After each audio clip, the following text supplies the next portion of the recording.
السلام عليكم ورحمة الله وبركاته. بسم الله الرحمن الرحيم.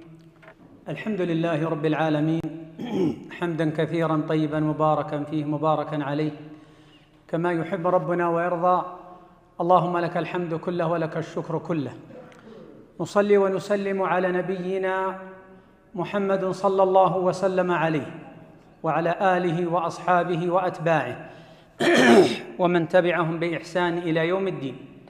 أسأل الله العظيم بأحب أسمائه إليه أن يجعل هذا الاجتماع اجتماعا مرحوما، ويجعل تفرقنا بعده تفرقا معصوما، ولا يجعل فينا ولا منا شقيا ولا محروما. نشكر إخواننا في هذا الجامع لحرصهم على مثل هذه المناشط المباركة، ونسأل الله أن ينفعنا وإياكم بها. ولا شك أن المؤمن ينتفع بهذه المجالس، كما قال الله عز وجل: وذكر فإن الذكرى تنفع المؤمنين. ونسأل الله أن يجعلنا وإياكم من تلذذ بها، لأن الناس مع هذه المجالس على صنفين: صنف يشتاق لها ويبحث عنها لأنه عود هذا القلب على هذه المجالس المباركة، فلا يرتاح قلبه ولا يطمئن إلا في مثل هذه المجالس، فهنيئا له. ونسأل الله أن يزيدنا وإياكم من فضله، كما قال الله عز وجل: الذين آمنوا وتطمئن قلوبهم بذكر الله، ألا بذكر الله تطمئن القلوب. وهناك صنف آخر إذا سمعوا مثل هذه المجالس ضاقت صدورهم، نسأل الله العفو والعافية. الله عز وجل وصفهم في سورة الزمر: وإذا ذكر الله وحده اشمأزت قلوب الذين لا يؤمنون بالآخرة وإذا ذكر الذين من دونه إذا هم يستبشرون.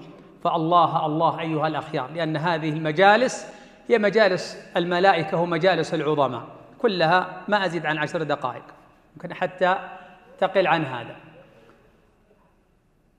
سلسلة من هذه في هذا الجامع عن حياة الحبيب عليه الصلاة والسلام، ونسأل الله أن يجمعنا وإياكم به في الجنة، ويجعلنا وإياكم من اشتاق له بأبي وأمي.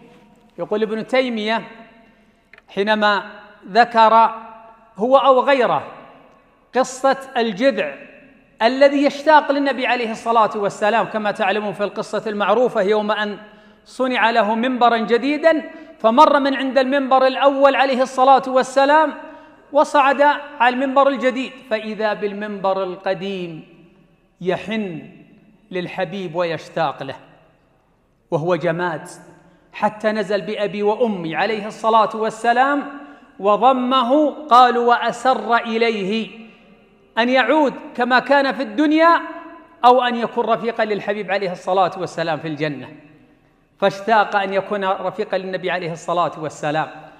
فيقول ابن تيمية يقول: عجبا لألسن تلهج بلا إله إلا الله، أين شوقها لحبيبها عليه الصلاة والسلام.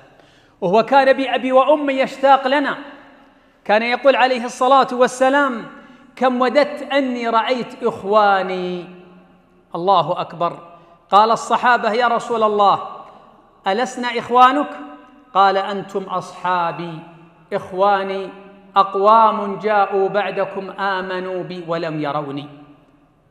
أو كما قال: بأبي وأمي عليه الصلاة والسلام، وأسأل الله أن نكون وإياكم منهم.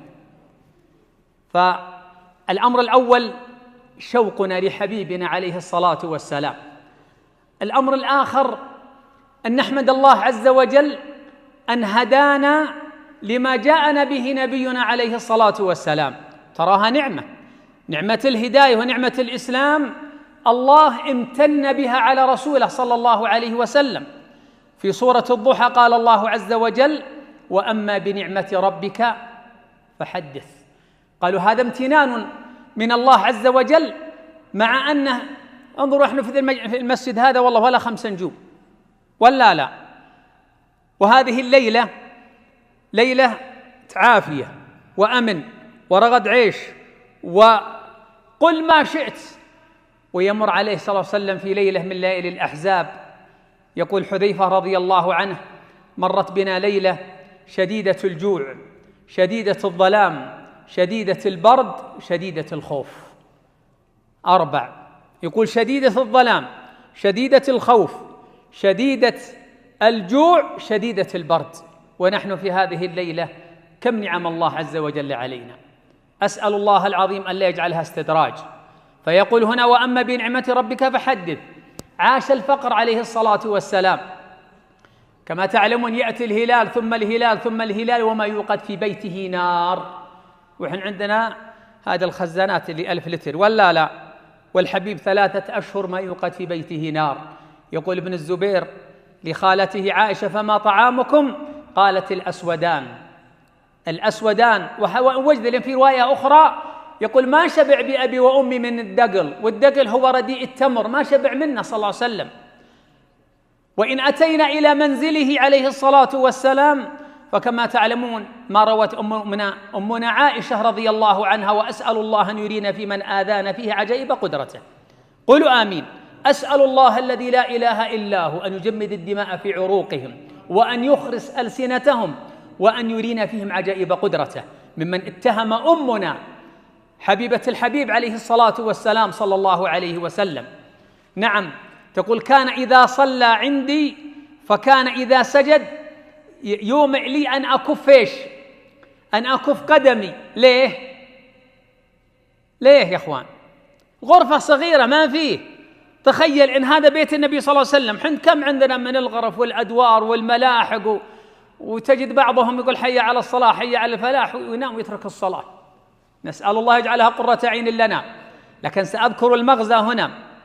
فما كان مكان يجد يسجد فيه وهو نبي الرحمة: وما أرسلناك إلا رحمة للعالمين عليه الصلاة والسلام بأبي وأمي.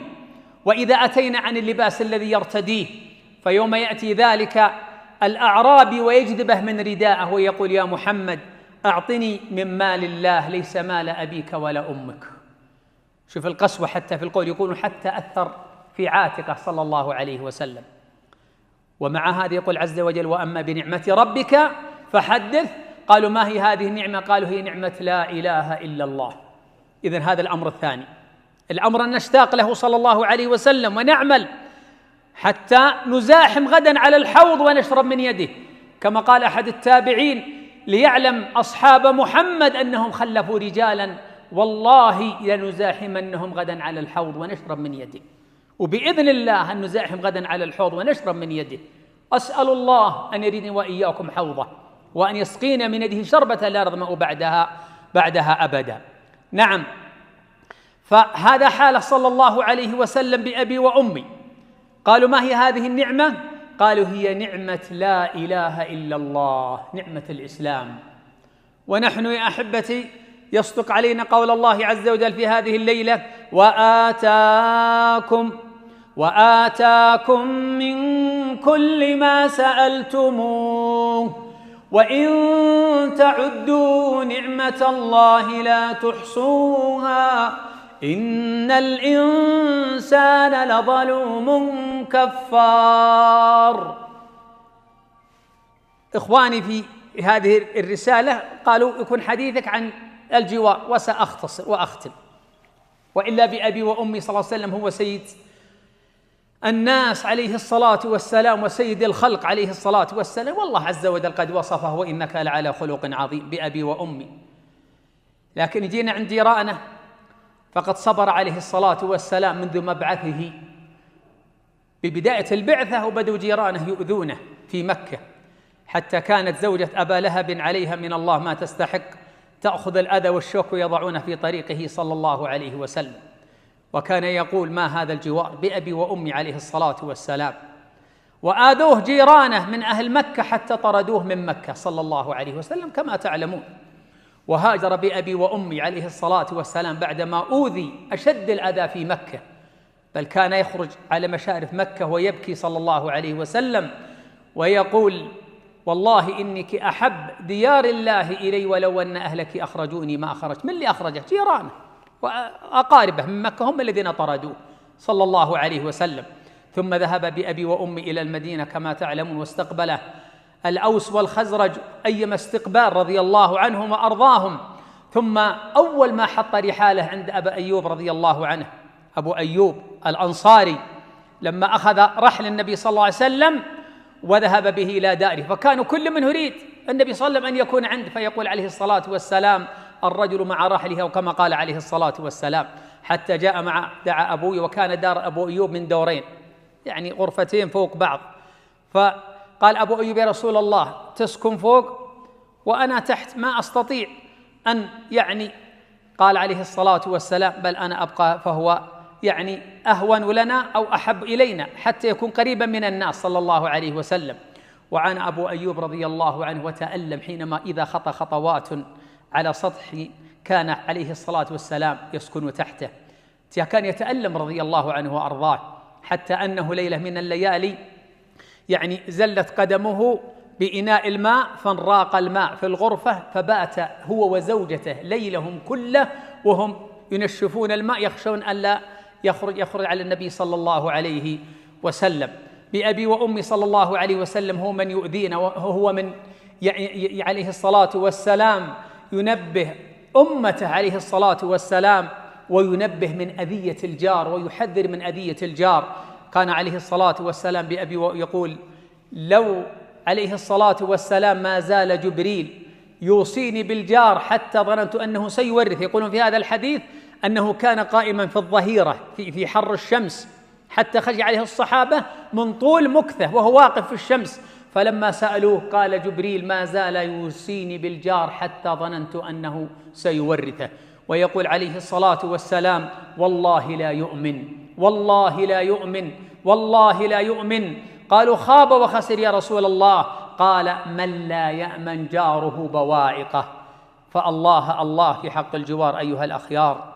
الجار له حق، ومن حق القرابة، ومنهم من هو حق السكن، ومنهم من هو حق الإسلام، لكن جيراننا في دورنا وفي مجتمعاتنا لهم حقوق كثيرة. إذا كان الإسلام يعطي للكافر حقه من الجوار، فالمسلم من باب أولى.